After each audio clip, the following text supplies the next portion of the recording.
let's just get right into the actual game, and we're gonna give y'all some analysis on this blowout. It's one of those things where the score may look like it was closer than it really was, but it wasn't. Celtics won 107-89. This is not the first time that the Mavericks have lost a game one. In fact, they are 1-3 in game ones in this year's NBA playoffs. This is a game, man. Before we get to the actual breakdown, what do you think we learned here? I'm gonna go to Dante first, and then I'll go. Uh, I you hit more threes, you're gonna win. Like I don't think we really learned much. Boston, like I said, they've been the best team in the league all year, so this wasn't really going out on the limit if you pick Boston. But it was just a situation where they were the team that came out hot. I know we were all wondering with the layoff that everybody had. Everybody had a week. I think was it? I believe it was a week. It was Probably 10 longer days. than that. 10 days off, and so it was a matter of we're gonna get two rusty teams, and we didn't. Boston looked like they didn't miss a beat, like they hadn't taken a day off. And once those shots started falling, and you bring back KP, obviously he's a big part of their team, and he's a big mismatch in certain parts of the floor, and just everything he provides for them. So him coming back, combined with them hitting as many threes as they did, I don't think we learned anything, but it was just they got out to a hot start, and that's why they won the game. Well, I would say the thing that I learned would be that this is a different team with Kristaps Porzingis. It's just no way around that. I mean, his impact was incredible. He did not look like a guy who's been out since game 3 of the first round, which was essentially 2 months ago, a month and a half ago at this point. Um, they look different. The defense is flying, and I think for the first time all postseason, and not that they didn't look focused in the other 3 rounds, but it looked like they had been okay. I feel like they kind of heard the chatter of the talking heads, the people like us, Stephen A. Smiths, everybody like that, saying that they haven't beat anybody. How they're gonna handle this, that, and third. And they're like, all right, we finna show y'all why we were the team that ran away with this conference, and won 68 games, was the top defense in the league, a historical offense, and they just really look good. And it's kind of like what you said, Dante. I think the story in general was just make them miss threes. It's a make them miss league, as they like to say, and that's just pretty much what I got from it. Was when focused, as we all know, even people like me and Bang who picked the Mavs, when focused and 100% healthy, the Celtics should win this with really no problem. Bang, what did you learn from last night? I learned that Kristaps Porzingis is really a unicorn. Still really a unicorn. For them to have the layoff that both teams had, then also for Porzingis to come out and seem not rusty at all. It's okay. We could say that they haven't played anybody, or can we say they were just that damn dominant? So for them to come out in this first game, it really sets the tone, and it shows that the Mavericks, no high taking, no try to be with the hyperboles and all of that stuff. But who gonna stop Porzingis, or who gonna slow him down? Yeah. Hey, he because he's on the court, he makes it a matchup issue with the two other best players, because then later in the game, Jaylen Brown comes out and basically closes it out. So yeah, it's scary hours. That's what it is, and that's what it's going to be. And even though I kept saying, if Kyrie is who he say he is, and is Luka who we say he is, then this should go in 7. But that was discounting Porzingis coming out and actually being ready to go. So a little bit nervous for that. Yeah, let's get into what Dallas did wrong. I think that's a long laundry list of things that they did wrong. I think the first thing they did wrong was they missed too many damn open threes. I think there's one thing, if you're Dallas, you could probably hang your head on, is that look, we had the looks, we just didn't knock them down. And I think that's something that I don't want to say that you take any moral victory from it, but it's not like they weren't getting their shots. They were getting their shots, they just weren't locking. I mean, on paper, Luka had a pretty good game. I'm not a really good game. He had 30 points, 10 rebounds, but shot 46% from the field. But you go 4 for 12 from 3. But here's what to me is what killed him. He had 2 assists, 1 assist. As a team, they had 9 assists. Like, you can't have that and think that you're going to win any game, especially against a team that's historically good as the Boston Celtics are in the NBA Finals. And then also, too, Derek Lively is very, very important to this team. He was in foul trouble all night, didn't really do much, only had 2 points, only played 18 minutes last night, didn't really get much from any of the others. There was one play that I saw where Maxi Kleber was wide open for 3, and it really pissed me off. I yelled at the TV, shoot the fucking ball. This was like when I think they cut it down to like 9 or 8 or something at times. So this is when that could have been a key shot to get them closer. I know he's still working back from surgery and things like that, but it really felt like everybody was hesitant. And I think the game plan from Boston was great. And the Mavs fell right into it. They fell right into we're gonna do the ISO ball plan. So Kyrie Irving continues the streak of stinkers at Boston Garden, only 12 points. Went 16-19 from the field, only shot 31%, went over 5 and 3. That can't happen.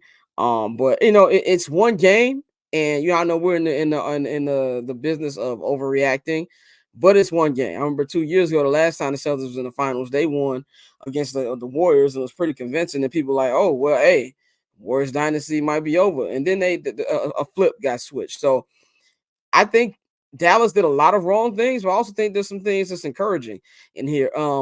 Dante, what you think? What'd you see from Dallas last night? What did you like? What didn't you like? I like the fact that Luka was Luka. I like at the end of the day, like you said, the 1 assist. I think that was more so a product of the defense that Boston was playing. Forced them into a lot of situations where they weren't able to get those assists. But I think Kyrie's struggling. I said this when you asked me why I thought Boston was going to win. I think they have the pieces to take out one of them. Obviously, Luka probably ain't gonna be the one from what we've seen so far. I think Kyrie, just matchup wise, it's a lot easier to throw different bodies at him. As great as Kyrie is, it's still gonna be difficult for him, and we saw that last night. So I think more than anything, that's what we saw that I didn't like.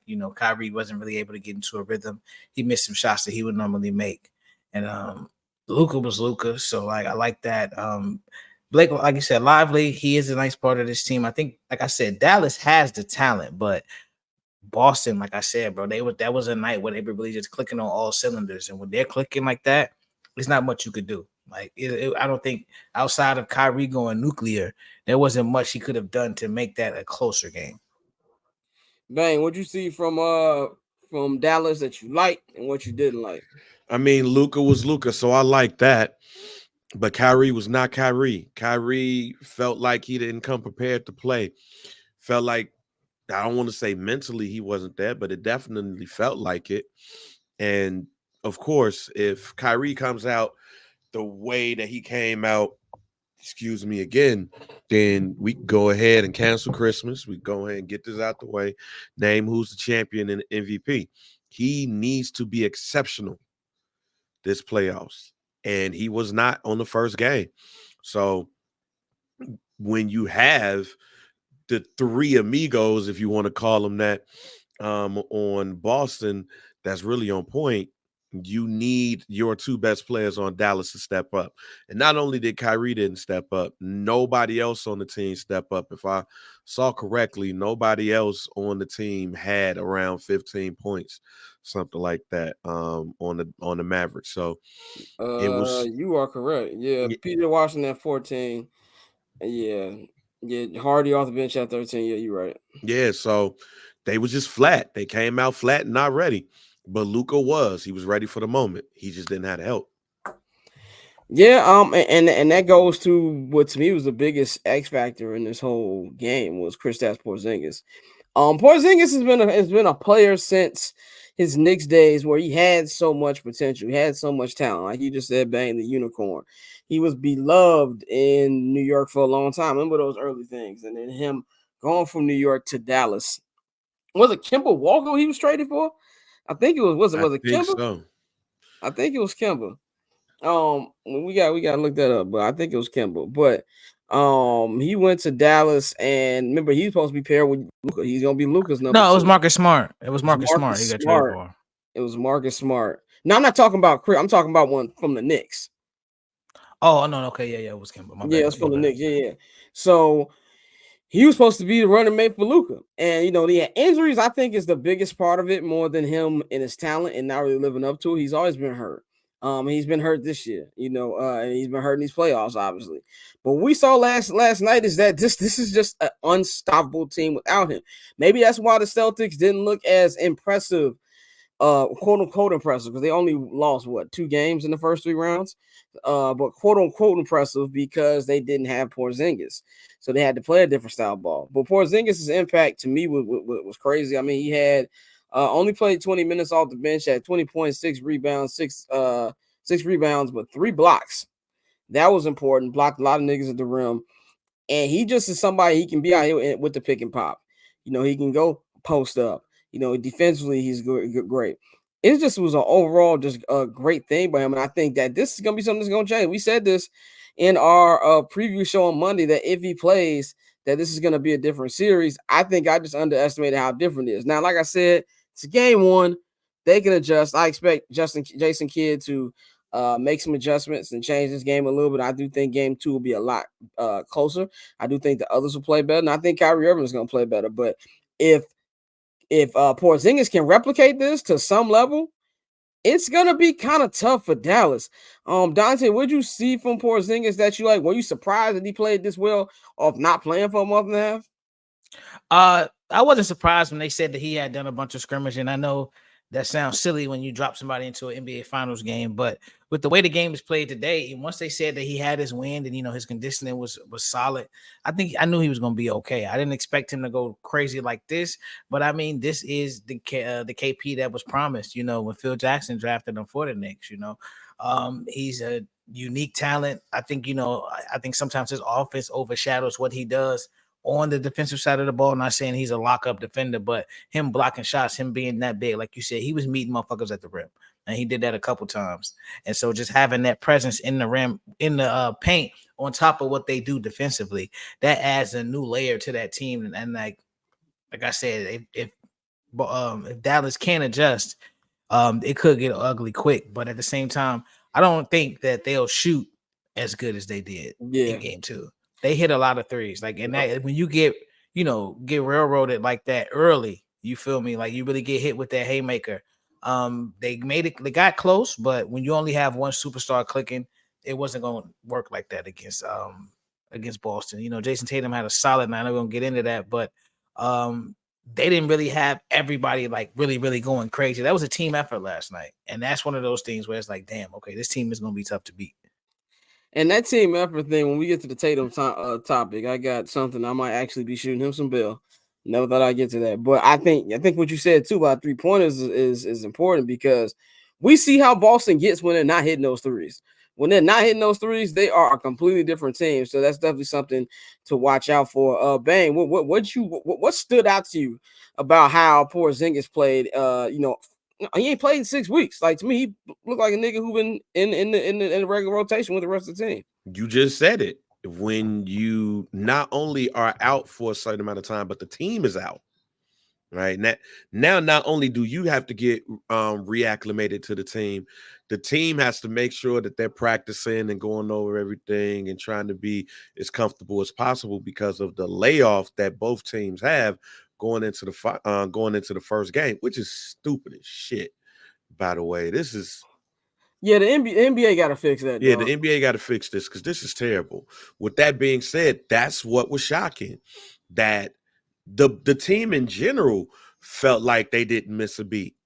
So the fact that he is the one who stepped out and set the tone is what was surprising to me. Like they was on his back for the first quarter, and then he ended it off along with Jaylen Brown, right? So that was what was shocking to me. He set the tone for the team. He came out and gave them the engine that they need to pull out essentially a blowout in the first game of the finals. Yeah, and too, man. What I was thinking is we transfer into Jason Tatum. Gonna make I don't know. It's not as a hot take, but I think it's a comparison. I want to admit I saw him last night, and we're talking about Jason Tatum. Like, what's Jason Tatum gonna do? Jason Tatum got to take over. People like me, a lot of people like me. Pavi said that. I think a lot of Tatum detractors, haters have said the same thing. We want to see him take over a game, and I want to shoot him some. But he has taken over games. I remember, was it 2 years ago in the Eastern Conference Finals? against the East Conference semifinals against the Milwaukee Bucks. When Giannis and them niggas went up 3-2. Then they went on the road to Milwaukee, 46 points for Jason Tatum. They staved off elimination, 51 points last year in game 7 against against the Philadelphia 76ers. So Tatum has done this. I think the thing that pisses me off about Tatum and other Tatum detractors, because my hate towards Tatum isn't about, I just don't like Jason Tatum. It's just, to me, he has all the tools to at least be a top 3 player. Like, he's probably top 5 by default. But like we said a couple days ago, he's never going to be on the MVP final ballot or the final 3. But the comparison I'm going to make, this team reminds me of a much more talented 2004 Detroit Pistons. And I say that because their foundation is defense, but I don't feel like I'm starting to feel like I don't think there needs to be a star for this team. On that Pistons team, you have Rip Hamilton doing this thing. You had Chauncey Billups doing this thing. You have Rasheed Wallace doing this thing. Ben anchored the defense. Tayshaun did the same thing. So, like, you might have a night where Rip comes out, gives you 30, 35. You might have a night where Chauncey's giving you 25, 30. You might have a night where Sheed is giving you 20 and 12, but they all work as one team. If you look at Tatum's stats, they don't look impressive. 42 minutes, 16 points, 11 rebounds, 5 assists. But 3 for 7 from the 3-point line, that's not bad, especially considering how he's been shooting from the 3-point line all playoffs. I'm starting to think that maybe he just needs to be like he's been playing, and if games get closer, then he steps up. But we've also seen Jaylen Brown do that too. So maybe in this particular team, I'm not saying for his entire tenure with the Boston Celtics, but for this particular team, maybe he just needs to play the way he's playing right now, because it kind of feels like it's working. Dante, what you think about what I just said? I mean, yeah, that's Jason Tatum, bro. It's so many ways he can affect the game, and I hear you, and that's what we've been saying all season about the quote unquote detractors and what they dislike. It's not even that y'all dislike the man. It's like y'all want him to see it every night, and I feel you, but at the same time, when he's on a team like this, he doesn't have to do it every night. And you have nights like last night where he's doing the little things. He's driving and kicking, and they getting hockey assists. I think they said it was like he had like 19 potential assists. So you know how they do the extra stats. I don't have them in front of me, but he was doing a lot of that little shit that isn't on the box score anymore. And I think that's what you get with Jason Tatum. And that a part of all of that is what makes him the great player that he is. And so, like, I guarantee you there'll be a game in this series where he does go for 40. You feel me? Where he has the high hand that night. So I feel you. I see where you're coming from, because like we said, the talent is there, and like it's also a byproduct of him accomplishing so much so fast. Like, for him to be as young as he is, as many Eastern Conference Finals as he's been to, All-Star, All-NBA, all of that. So I get it, but I think at the same time, he's on a team where he's able to be great in different ways. And as long as they win, he's shown you that he don't care about that. Like, that's something you can't appreciate about Jason Tatum. I know we used to the, cocky superstar type of niggas, and I don't think he's really that person. I don't think that's just not in him. Like, he knows he's great, but at the same time, he's fine with just having nights where, people gonna highlight my turnovers, but they're not gonna talk about everything else I did on the court. Right. Bang, what you think about that? I mean, I agree. The U City ain't gonna come out of this, man. He's not gonna be cocky, you know what I'm saying, and show people what it is. He got a team that he feels like if I'm down, they're gonna be able to pick me up, and vice versa. So, I mean, all of these people was talking about he needs to do this or do that in order for him to stake his claim. Hey, man, he in a situation that's possibly right now.